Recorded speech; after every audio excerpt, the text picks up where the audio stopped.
Hello, and welcome to the O'Mealy Corner of Book Log Blogs on this online blog. I am Rory O'Mealy. Today we're picking up around chapter 20 on 2001: A Space Odyssey, and we have Frank Poole's birthday. Good old Frank, right? We have a video. It's actually about an hour late because of the transmit time, but his family singing happy birthday. Got a cake, everything, just have a good birthday, man. All's nice, all's dandy, all's just happy times. Smiles. Okay, so, but then we get Hal talking, the computer, and he reports a problem with an AE-35 unit. And, Bauman's like, what is this? I probably knew what it was a year ago, but you're gonna have to give me a heads up. And it happens to be the, kind of like a gun, like a laser beam that points back at Earth to the thousandth of a degree that lets them receive and not receive and give off, I guess, radio transmissions and communicate with Earth. Still takes about an hour, 55 minutes, 50 minutes to get back and forth, but it has to be pretty precise or it's going to miss and just go off to space. Maybe it'll hit a planet, maybe some other race, aliens will pick it up, whatever. So that's got to be pretty accurate.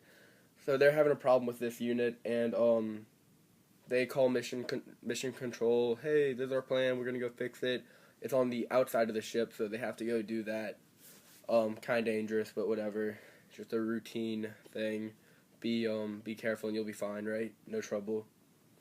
So yeah, they do that. But before they do that, mission control asks for a reassuring assessment to give off to the public to kind of give a heads up of like, all is good here, no problems, don't worry about things, keep the public under control.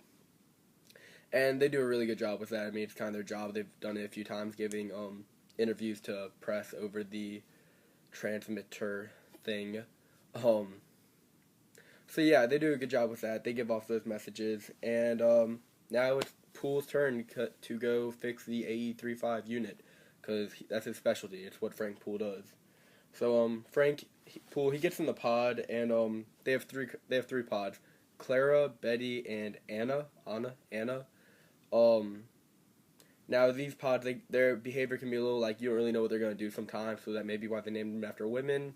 I don't know, but anyway, so Clara, Betty, and Anna. Poole gets into Betty, Big Betty, gets into Betty, and there's not even like a safety line on these things, but they never really have any trouble with them, so everything's gonna go fine. So easy job, but they gotta be super careful because in space there is no minor mistake. You make a mistake, suicide, you dead. But yeah, so they do that, super easy. He gets out of the pod, replaces the AE-35 unit, and it's made to be replaced pretty easily. They have two spares on the ship, so yeah, so he puts one of the spares on. They're made to last like 20 years, so it's not like they shouldn't have to do it again. And within 15 minutes, he's back in the pod and going back to the spaceship. All dandy. Job apparently went perfectly, but the book gave a kind of a whatever statement, and it says that his idea that the job went perfectly was a thought which he was sadly mistaken to believe. Don't know. No. See, so puts a little bit of ambiguity in there. And so they check out the old unit they had taken out, that they had replaced, and it works fine. It's fully operational. So they talk back to mission control, and it seems that the computer Hal had messed up on it.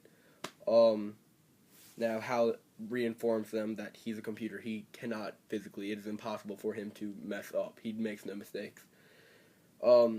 And kind of a side note, doesn't really apply, but in here they were talking, I thought it was kind of funny, how they have completely lost track of weeks. The sun is always there. It's not really night and day, but they still think of mornings. They still think of like 24-hour cycles. So I thought that was kind of cool, but just me, personal thought, whatever.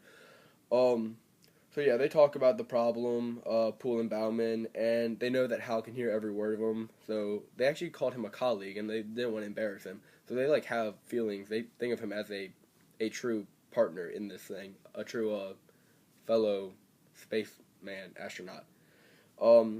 So yeah, this is the first time that something went wrong though. So the whole like peaceful, happy ship, it's not a peaceful, happy ship anymore. It's we're in space and stuff goes wrong and we may die and discovery. Oh no.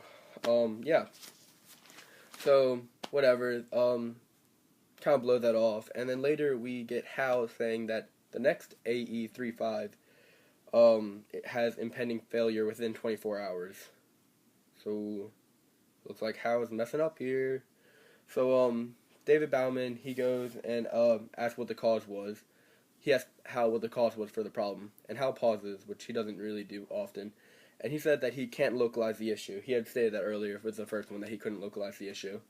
But anyway, Dave asked if Hal was bothered by anything, and that's when Hal said that he can't make mistakes, and Hal doesn't forget because he's a computer, he doesn't forget things. So, they kind of dropped it there, Dave and Hal's little talk time. And, so they're talking back to Mission Control, Dave and Poole, and Mission Control says that there's a problem with HAL 9000, and says that they need to switch to Earth control mode, because they actually have two other HAL 9000s back at Earth. So, they need to switch to Earth control mode, and that's where Mission Control gets cut off. They actually had a video going, which they don't usually have, which usually means there's some kind of problem, if they do something that's not usual. But anyway, so that gets cut off. And condition yellow, oh no. So it turns out, Hal was right. The AE-35 unit had failed. So they wanted to apologize to Hal, but Hal says no need to apologize, just go get in the pod and go, fix it. So Poole goes out in the pod, and he goes out, he gets out of they get the pod, they go land the pod about 20 feet away from the AE-35 unit on the spaceship. So he's out in his space gear using his actual, his actual hands, and Poole's working on it. No, it's kind of tight. He grabs it. He screwed it in too tight the first time, and he notices something kind of odd, which is really weird. He noticed movement, and there's no movement in space. That doesn't happen. So he's looking around, and the pod, which was giving him the light moved, and the light was actually now the pod was facing directly at him. So, what's up? The pod's moving towards him. What's up? And now these things weren't made to move fast, so they have a fairly slow acceleration. But on Earth or in space, if you have 10,000 pounds, even moving at 10 miles an hour, that can be lethal.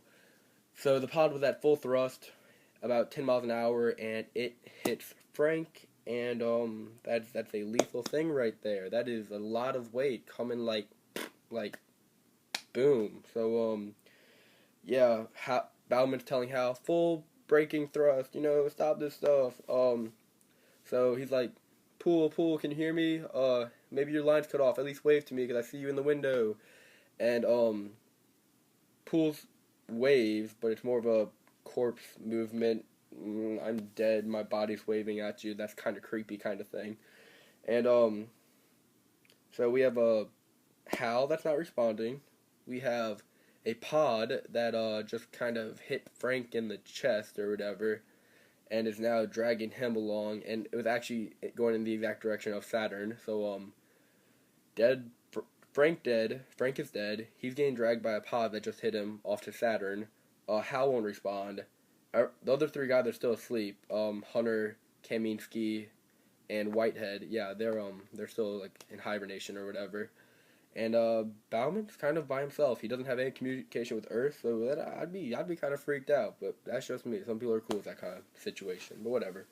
So the book states that Bauman's only thought that he could think was well, looks like Poole's going to be the first man to go to Saturn. Of all men, Poole's going to be the first to go to Saturn. And on that note, we get left off, and that I'm kind of hit hard by that. A lot of wow moments in this book, wow. But that was about chapters 20 through 25, a little synopsis of that. So we'll see where Hal takes us next. And Hal keeps giving off the whole, I'm on your team. I have full enthusiasm for this mission. Do y'all trust me? Yeah, y'all trust me. And they said they trusted him, and that may have been a mistake. So we'll figure out where they go next. Thank you ever so much for watching. Have a wonderful morning, afternoon, midnight, 2 o'clock in the morning, found this on YouTube, whatever. Have a wonderful time. Thank you for watching.